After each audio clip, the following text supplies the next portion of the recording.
Over the past 100 years, activewear fashion has undergone a remarkable transformation, not only in style but also in materials, colors, and the setting where they're worn. In this video, I want to explore how athleisure has risen in popularity and what were the reasons behind it. We'll journey through the sportswear since the 1960s and trace the origins of the casual streetwear style, as well as look at the evolution of sports clothes from niche attire worn only in gym to everyday fashion staples. Hi everyone, my name is Daria, and on this channel I talk about fashion, costume design, and current trends. If you're interested in these topics, please don't forget to like and subscribe. If you're curious to learn about the sportswear in the first half of the 20th century as well as 19th century and how the sportswear has contributed to the independence of women, please check the part 1 of this series about the sportswear history. And in this video, we'll start from the 1960s. The 1960s is one of my favorite times of fashion, and like 1920s, it was also a decade of change. The ideal body of the 1960s shifted away from the feminine and mature towards thin and youthful. Great importance was placed on attractive legs, as hemlines were getting shorter and shorter. It perhaps isn't coincidence then that the popularity of physical fitness was on the rise. Dieting culture was also as high as ever, with groups such as Weight Watchers gaining a lot of popularity among housewives in the US. The bikinis as we know them today were popularized in the 1960s, almost 20 years after their introduction in 1946. During the sexual revolution in the 1960s America, bikinis became quickly popular with beach films such as Muscle Beach Party, Bikini Beach, and Beach Blanket Bingo, making the bikini a pop culture symbol. Hollywood stars like Marilyn Monroe, Jane Mansfield, and Jane Russell helped further the growing popularity of bikinis. In 1967, Time wrote that 65% of the young set were wearing bikinis.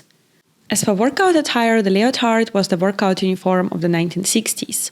So as we can see, in the 1960s as a decade has set the stage for changes in the social norm, paving the way for integration of the sportswear into the everyday life. Leotards also continued to be the go-to workout clothes for women in the 1970s. The main difference between leotards in the 70s and the 60s were the colors. The colors of the 70s were muted compared to the vibrant colors and prints of the 60s. Leotards in the 70s had a wrap dress silhouette, as the wrap dress became popular after being introduced by Diane von Furstenberg in 1974. And the 70s was also the decade when the casual style was born. It was indifferent and anti-conformist, and the style consisted of the jeans, t-shirts, sweaters, and sneakers. At the end of the 1960s, Adidas brand, previously known only for producing shoes, has introduced a piece of apparel that became a symbol of youth culture and hip-hop culture for decades to come. It was a tracksuit. By the 1970s, the tracksuit had become a staple of comfortable everyday clothing.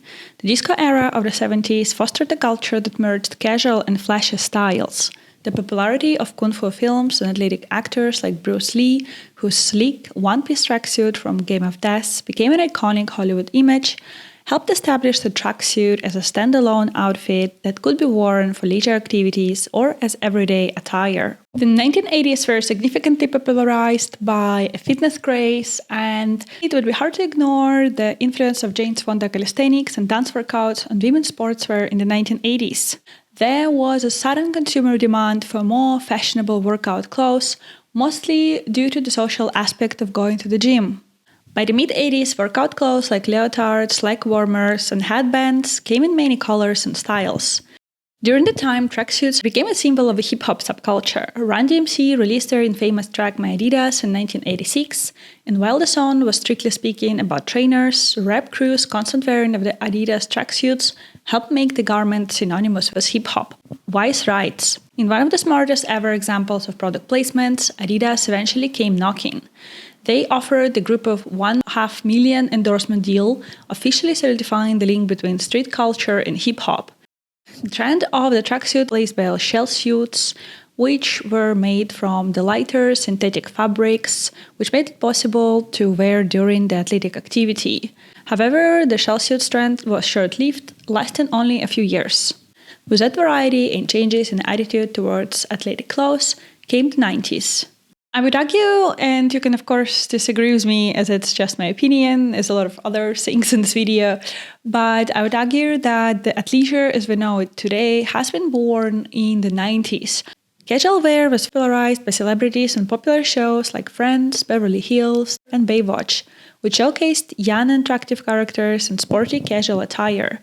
Athletic wear like oversized jerseys, cropped t-shirts, and bike shorts became a 90s fashion staple.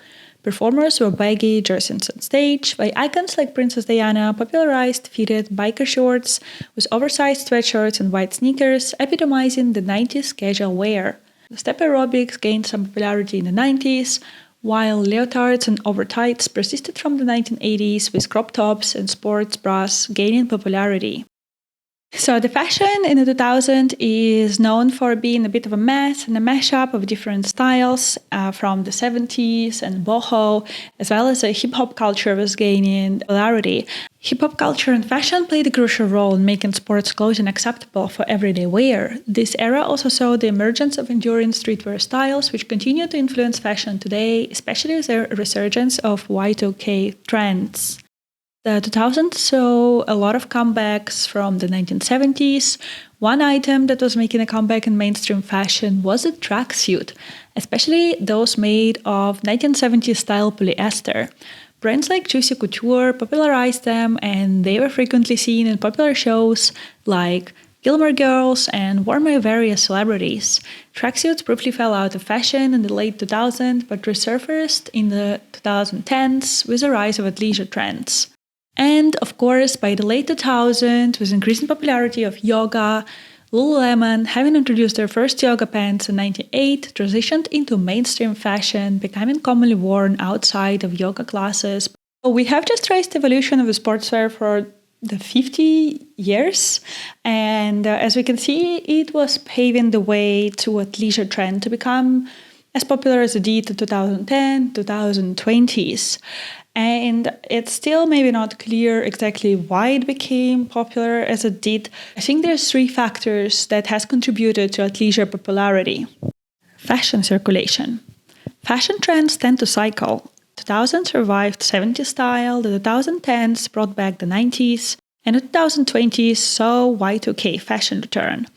These revivals reintroduced sportswear staples, leading us to adapt and create new trends based on past popular styles. Social media trends.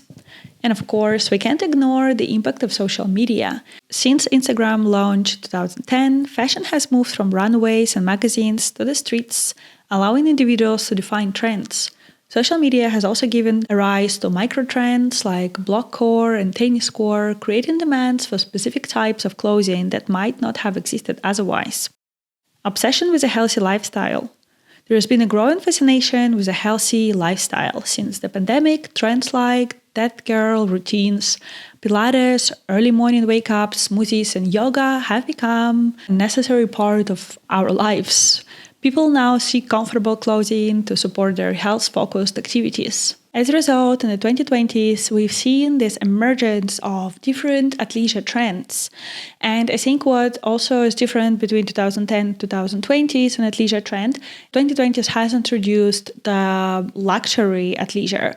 These are the high-quality clothes that are designed for more than just workouts. They can also be worn to the office or for dining out. Jacquemus' collaboration with Nike is a prime example of an athleisure collection that appealed to fashion-savvy consumers.